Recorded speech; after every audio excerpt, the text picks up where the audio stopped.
Salut, c'est Mathieu de Ludovox et aujourd'hui je suis avec Sabrina sur le stand de Z-Man Games. Alors aujourd'hui, donc on a Code of Nine, qui est un jeu qu'on a déjà vu au Japon et dont on a déjà parlé sur Ludovox. Hi Sabrina. Hello. How are you? I'm fine, thank you. And you? How are you? I'm hanging in there. It's been a very long day already. I'm losing my voice. And it's only the beginning of the afternoon. That's right. 3 more days to go. Okay, so today you are giving us an overview of Code of Nine. Correct. That's right. Code of Nine. It is a worker placement game, which means that as we go around the board, we pick up different items to help us win the game. And then we also have cards involved that may or may not screw us over at the end. Some cards help you, some cards don't help you at all.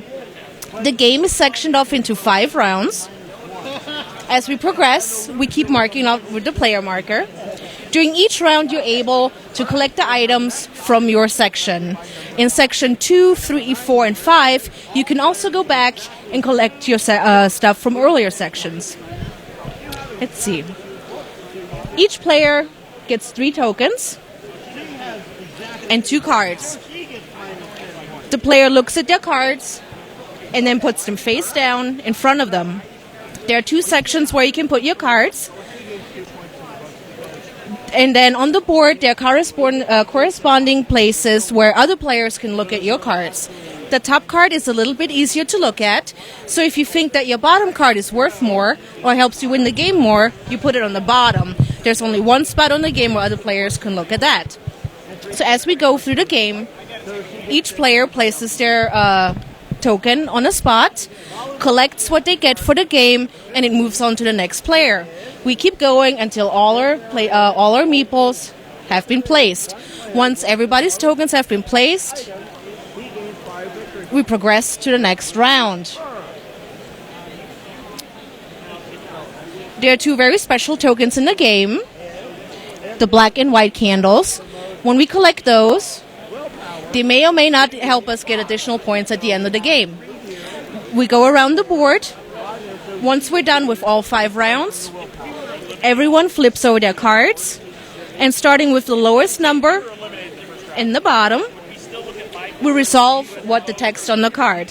For example, this card says that the player who has the black candle gains 3 victory points. There's also a card in here that says the player with the lowest amount of coins, for example, cannot win the game. So it doesn't matter how many points you have. If you have that card, you cannot win the game. And once we're done, we score in here, and that's it. Okay, no, it's okay. So we saw the Japanese version of the game. Do you know what has changed?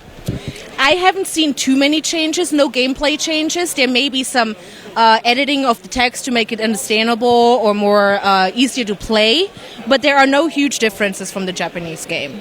If you play the Japanese game, you should be able to pick this up fairly easy. And the board is a bit different, though. It is, and it also has 2 sides. I believe the other Japanese game is the same thing. Yeah, side 1 is the easier side, and side 2 is the one for experienced players. So once you've played side 1 a little bit, you can then play side 2. Okay, well, thank you, Sabrina. Can you change your cards?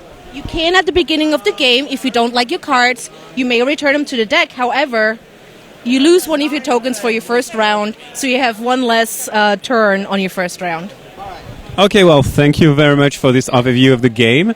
It was exceptionally clear, and we are very excited to play this again because we have it in the office, actually.